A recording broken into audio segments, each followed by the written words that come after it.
Hello बच्चों, स्वागत है आप लोगों का केमिस्ट्री वाला यूट्यूब चैनल पर। तो आज हम लोग क्लास 12 कक्षा 12 में आप लोग पढ़ने वाले हैं आज केमिस्ट्री। ठीक है, आज केमिस्ट्री क्लास होने वाली है, रसायन विज्ञान की क्लास होने वाली है। रसायन विज्ञान में मैं आप लोगों को थर्ड चैप्टर बता रहा था, इसकी मैंने न्यूमेरिकल कुछ डिस्कस किए हुए हैं। आगे चल के अभी मैं कुछ टॉपिक आपसे डिस्कस करने के बाद फिर से इसके न्यूमेरिकल आपको कुछ डिस्कस करूँगा। तो आज हम लोग जो पढ़ने वाले हैं वो पढ़ने वाले हैं अपक्रिया की कोटि। ठीक है, आप लोगों का रासायनिक बलगत की चैप्टर में आज जो टॉपिक है वो है वो है अपक्रिया की कोटि।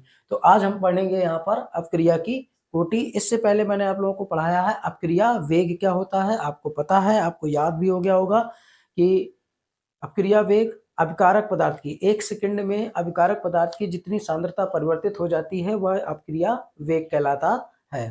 ठीक है, तो अपक्रिया वेग को ध्यान में रखते हुए अपक्रिया की कोटि सीखेंगे हम लोग, और आज ही के दिन हम लोग इसको डिस्कस करेंगे कि अब किसी भी अपक्रिया की कोटि किस प्रकार से निकाल सकते हैं। एक आध दो क्वेश्चन लेके हम लोग देखेंगे। तो शुरू करता हूं आज का वीडियो शुरू करने से पहले मैं चाहूंगा कि अगर आप चैनल पर पहली बार हैं तो चैनल को सब्सक्राइब कर लें, वीडियो को लाइक कर दें और बेल आइकन जरूर दबा दें जिससे आपको नोटिफिकेशन सही समय पर मिल सके। ठीक है, तो चलिए शुरू करता हूं मैं आज की क्लास। क्लास है आपका क्लास में जो होने वाला है वो होने वाला है अपक्रिया कोटि। तो पहले समझते हैं अपक्रिया की कोटि क्या है। तो अपक्रिया वेग मैंने आपको, रासायनिक अपक्रिया का वेग है जितने अभिकारक पदार्थ की सांद्रता पर निर्भर करेगा वही आपकी अपक्रिया की कोटि कहलाएगी। किसी भी अपक्रिया का वेग जितने अभिकारक पदार्थ की सांद्रता पर निर्भर करता है वही आपकी अपक्रिया की कोटि कहलाती है। यहाँ पर आप देखेंगे कि किसी अपक्रिया का वेग जितने अभिकारक पदार्थ की सांद्रता पर निर्भर करता है अपक्रिया की कोटि कहलाती है। एक यहाँ पर आप फैक्ट देख सकते हैं कि अपक्रिया की कोटि अपकारकों के उन अणुओं, परमाणुओं या आयनों की कुल संख्या के बराबर होती है जिनकी सांद्रताओं पर अपक्रिया का वेग निर्भर करता है। ठीक है, आप बड़े आसानी से याद कर सकते हैं कि अपक्रिया का वेग जितने अभिकारक पदार्थ की सांद्रता पर निर्भर करता है। निर्भरता तो आप लोग जानते ही होंगे, सब लोग आप लोग निर्भरता जानते होंगे कि कौन किस पर निर्भर है। तो अपक्रिया का वेग मतलब dx/dt जितने अभिकारक पदार्थ की सांद्रता पर निर्भर करेगा वही आपकी अपक्रिया की कोटि है। ये वाला फैक्ट आप जरूर लिख देंगे क्योंकि अपक्रिया का वेग, जैसे अपक्रिया में जो अपक्रिया का वेग है वो अभिकारक मतलब अणुओं की संख्या, परमाणुओं की संख्या, आयनों की संख्या की सांद्रताओं पर निर्भर करता है अपक्रिया वेग, तो वही आपकी क्या है अपक्रिया की कोटि के बराबर हो जाएगा। ठीक है, जैसे कोई अपक्रिया का वेग है, एक अभिकारक पदार्थ की सांद्रता पर निर्भर करेगा, दो अभिकारक पदार्थ की सांद्रता पर निर्भर करेगा, तीन अभिकारक पदार्थ की सांद्रता पर निर्भर करेगा। तो इसी तरीके से अपक्रिया की कोटि को 4 प्रकार में डिवाइड किया गया है। ठीक है, तो अपक्रिया कोटि कितने प्रकार की होती है? 4 प्रकार की। वो प्रकार मैंने नहीं लिखे हैं क्योंकि अभी क्रम से मैं उन प्रकारों को भी आपको बताने वाला हूं। तो अपक्रिया कोटि इसी, जैसे एक अभिकारक पदार्थ की सांद्रता पर निर्भर करता है अपक्रिया का वेग। ठीक है, अपक्रिया का वेग एक अभिकारक पदार्थ की सांद्रता पर निर्भर करता है, तो वो आपकी क्या हो जाएगी?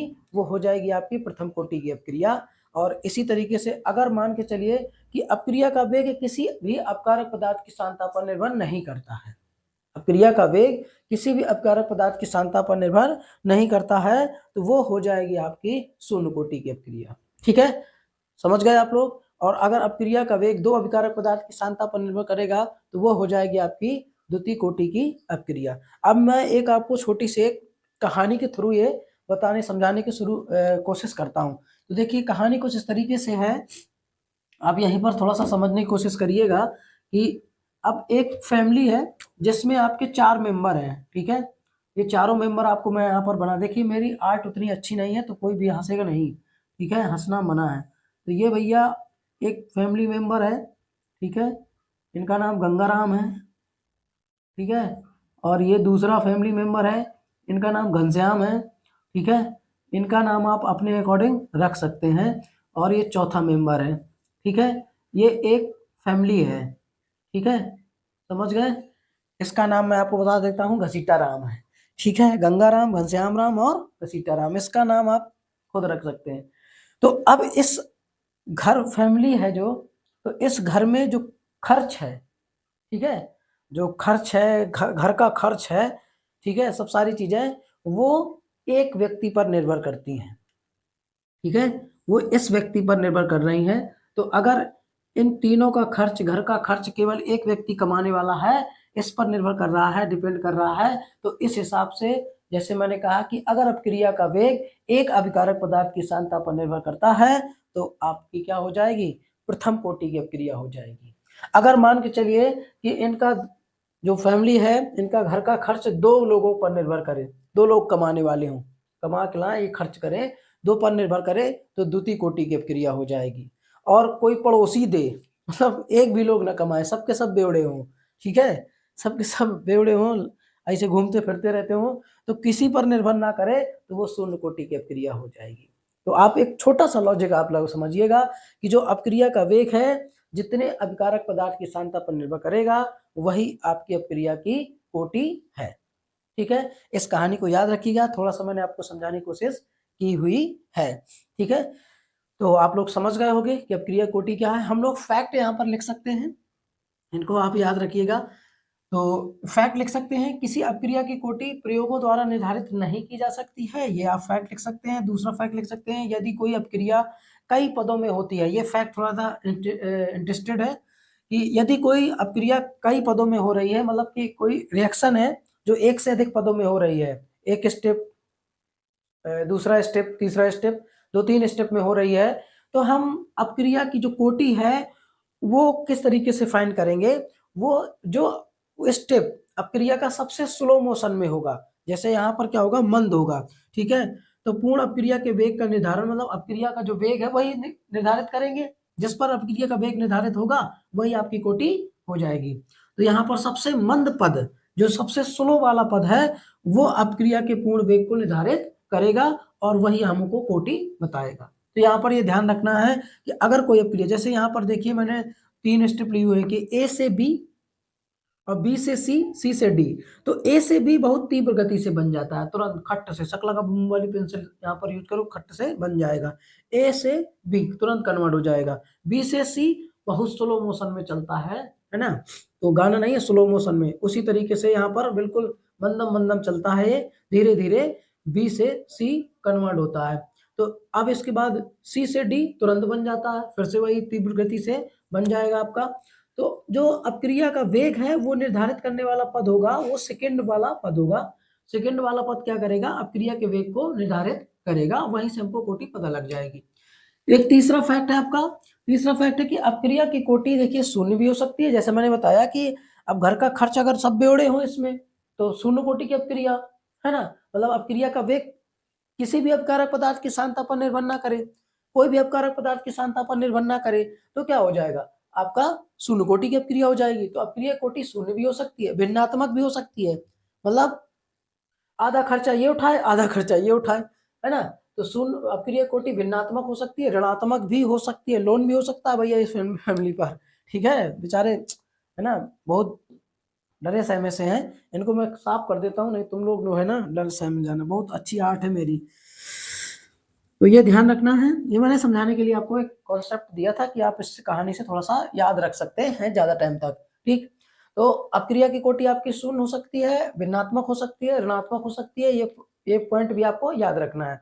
अब सबसे इंपॉर्टेंट वाला पॉइंट है जिससे हम लोग अपक्रिया की कोटि को फाइंड करेंगे, ठीक है, तो इस पॉइंट को भी हम लोग देख लेते हैं।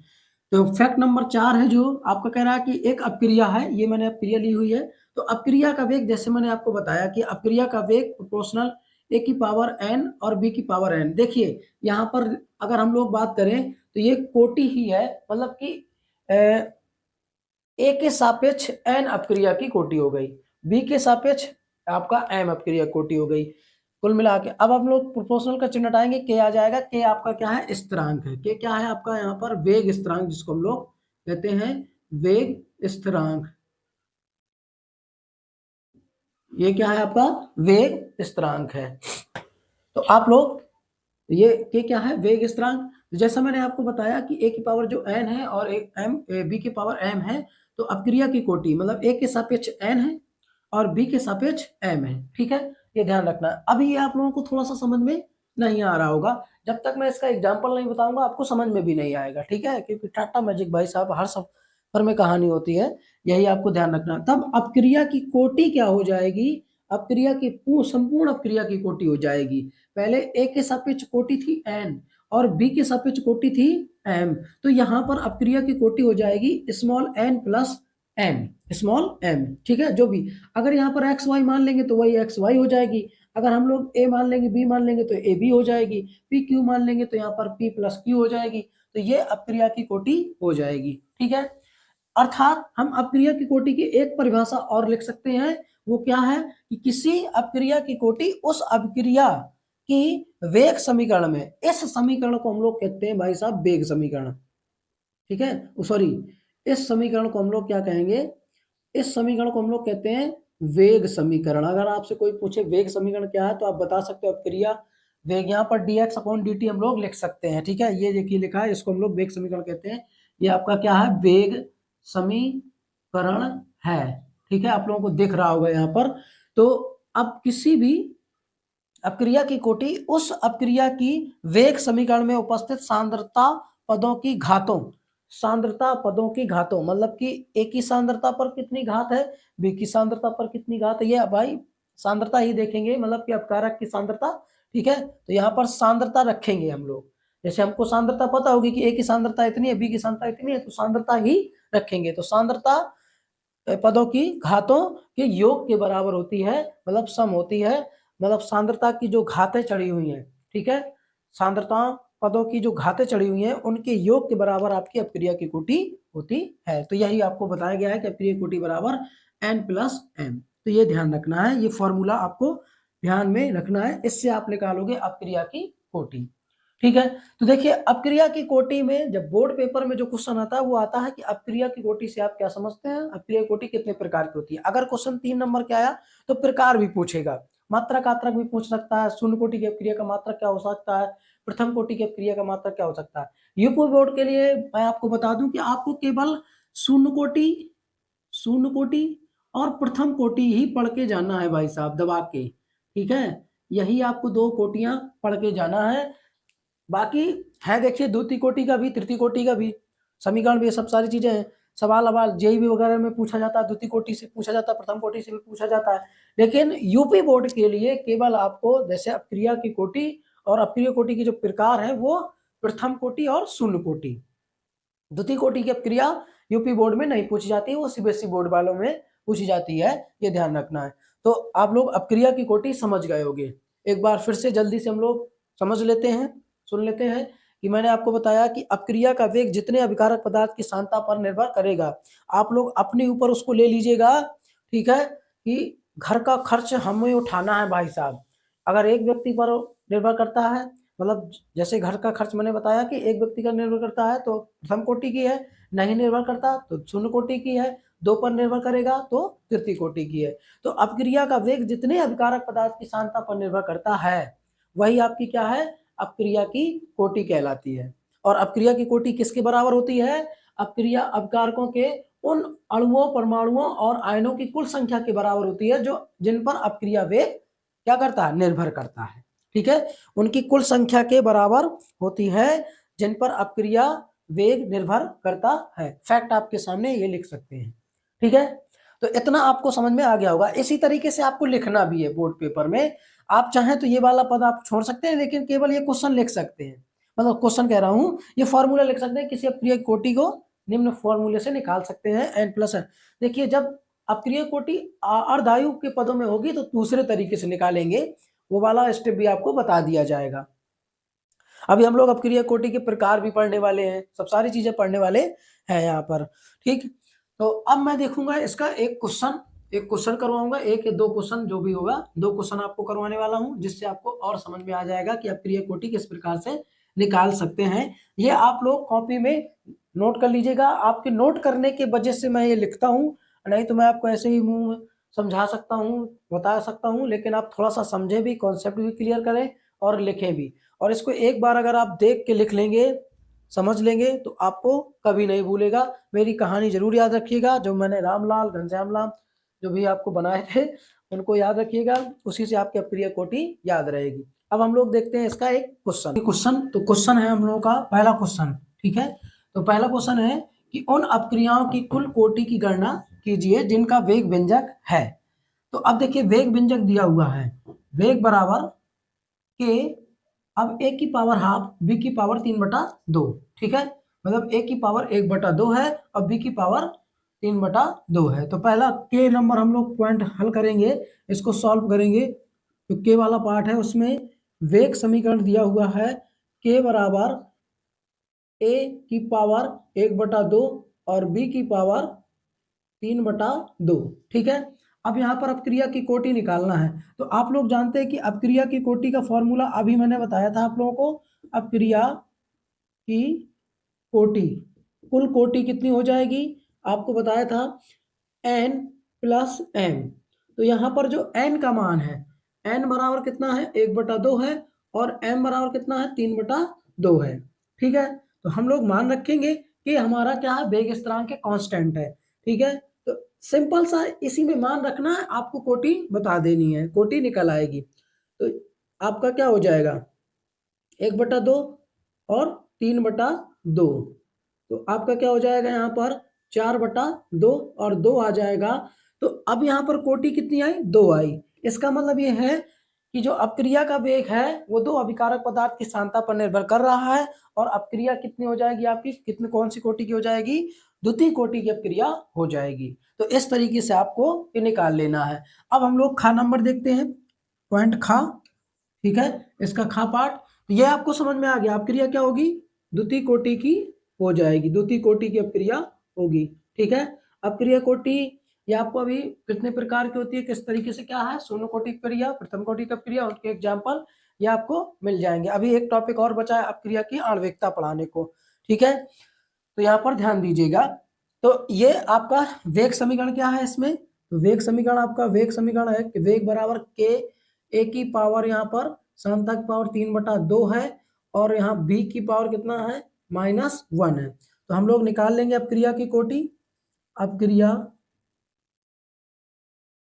अपक्रिया की कोटि। एक बार मैं देख लूं जरा रिकॉर्ड हो रहा है कि नहीं, ऐसे मैं पढ़ा ही रहा हूँ, है ना, यहाँ पर भाई देखने वाला कोई नहीं है, इसीलिए मुझे देखना भी पड़ता है। तो चलिए, सब कुछ ठीक ठाक चल रहा है, ठीक। तो अपक्रिया की कोटि बराबर, तो यहाँ पर n प्लस m, ठीक, ये क्या हो जाएगा, n का मान कितना है 3/2 प्लस, और b का मान कितना है यहाँ -1 है, तो 3/2 और -1।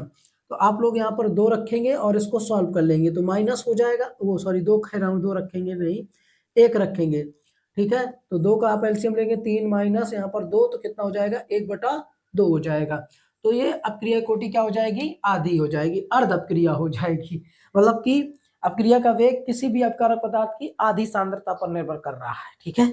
इस तरीके आप इसको समझ सकते हैं। अपक्रिया कोटि क्या हो जाएगी 1/2 हो जाएगी। जैसा मैंने आपको बताया था, अभी एक फैक्ट लिखाया था कि अपक्रिया कोटि शून्य भी हो सकती है, भिन्नात्मक भी हो सकती है, ऋणात्मक भी हो सकती है, ठीक है। तो ये एक क्वेश्चन था। अब हम लोग चलते हैं दूसरे क्वेश्चन की ओर, इसको ध्यान से समझिएगा। इस टाइप के क्वेश्चन आपके पूछे जाते हैं एग्जाम में, नीट वगैरह में बहुत पूछे जाते हैं। तो कह रहा है कि अपक्रिया a plus B equal to उत्पाद b की सांद्रता स्थिर रखते हुए, मतलब b को हम b की सांद्रता क्या करना है, कांस्टेंट रखना है, उसमें कोई परिवर्तन नहीं करना सांद्रता में। तो अब करना क्या है, a की सांद्रता दुगनी करने पर वेग 4 गुना हो जाता है, ठीक है। हमको वेग 4 गुना से कोई मतलब नहीं है अभी, लेकिन a की सांद्रता दुगनी करने पर, ठीक है, हो जाता है। परंतु b की सांद्रता बदलने पर वेग पर कोई प्रभाव नहीं पड़ता। हमको वेग समीकरण निकालना है और अपक्रिया की कोटि ज्ञात करना है। तो हम लोग इसको भाई साहब सॉल्व करेंगे, और इसके बाद ये आज का लास्ट क्वेश्चन है। तो देखिए, मैं अगर अब इक्वेशन बनाऊं तो यहां पर हो जाएगा 2a प्लस बी, दुगना करेंगे तो उत्पाद आपका यहाँ पर अपक्रिया वेग बनेगा, जो अब समीकरण हमारा इस तरीके से हम देख सकते हैं। तब हमारा अपक्रिया वेग क्या हो जाएगा, अपक्रिया अपक्रिया वेग, ठीक है। अपक्रिया वेग प्रोपोर्शनल किस पर निर्भर करेगा, a की पावर 2 पर, ठीक है, a की पावर 2 पर, समझ गए। और यहाँ पर हम लोग ऐसा भी लिख सकते हैं b की पावर 0, क्योंकि इस पर निर्भर कर ही नहीं रहा, ठीक है। तो ये हम लोग यहाँ पर dx अपॉन dt लिख सकते हैं, और प्रोपोर्शनल का चिन्ह हटाएंगे तो ये आपका क्या हो जाएगा, k हो जाएगा, और a की पावर 2 और b की पावर हमारा 0। मैंने यहाँ पर 2 इस वजह से लिखा, कह रहा है एक की सांद्रता दुगनी करने पर, बी पर कोई प्रभाव नहीं पड़ता, कुछ नहीं, तो इसीलिए यहाँ पर जीरो रखा है। जो यहाँ पर जितने दुगना तिगुना कहेगा वही आपकी पावर है, ये समझ लीजिएगा। ठीक है, जिसको दुगना तिगुना करने को कहेगा वही क्या है, पावर है। ठीक है, तो ये हो गया भाई साहब क्या, वेग समीकरण। क्या हो गया है, इसको हम बोलेंगे वेग समीकरण। ये वेग समीकरण हो गया। अब अपक्रिया की कोटि, अपक्रिया की कोटि, ठीक। अब अपक्रिया की कोटि क्या होता है, n प्लस m। अब यहाँ पर n का मान तो आपका दिए हुए है 2, n बराबर 2 है, n बराबर 2 और m बराबर 0। तो यहाँ कितना हो जाएगा, 2 प्लस 0, तो आपका कितना हुआ, 2 हो गया। अर्थात ये अपक्रिया क्या हुई, द्वितीय कोटि की हुई। अपक्रिया क्या हो गई, द्वितीय कोटि की हो गई। ये बात आपको ध्यान रखना है, कोटि आपकी 2 आई है। तो इस तरीके से ये वाला क्वेश्चन आपका सॉल्व किया जाएगा। तो आप लोगों को ये क्वेश्चन समझ में आ गए होंगे। आप लोगों को ये फॉर्मूला जरूर लिख देना है। वेग समीकरण कैसे बनाते हैं ये भी मैंने आपको बता दिया कि देखिए यहाँ पर एक की सांद्रता दुगनी कह रहा था, तो इसलिए मैंने 2a कर दिया। और यहाँ पर बी मर कोई बी को क्या करना है, कांस्टेंट रखना है, उसको स्थिर रखना है, इसलिए कुछ परिवर्तन नहीं हुआ। और वो कह भी रहा है कि बी की सांद्रता बदलने पर भी, मतलब अगर बदलने पर भी अपक्रिया के वेग पर कोई प्रभाव नहीं पड़ता, मतलब 0 है यहाँ पर। तो ये आपका हो गया वेग इक्वेशन, और कोटि इस तरीके से निकाल लेंगे।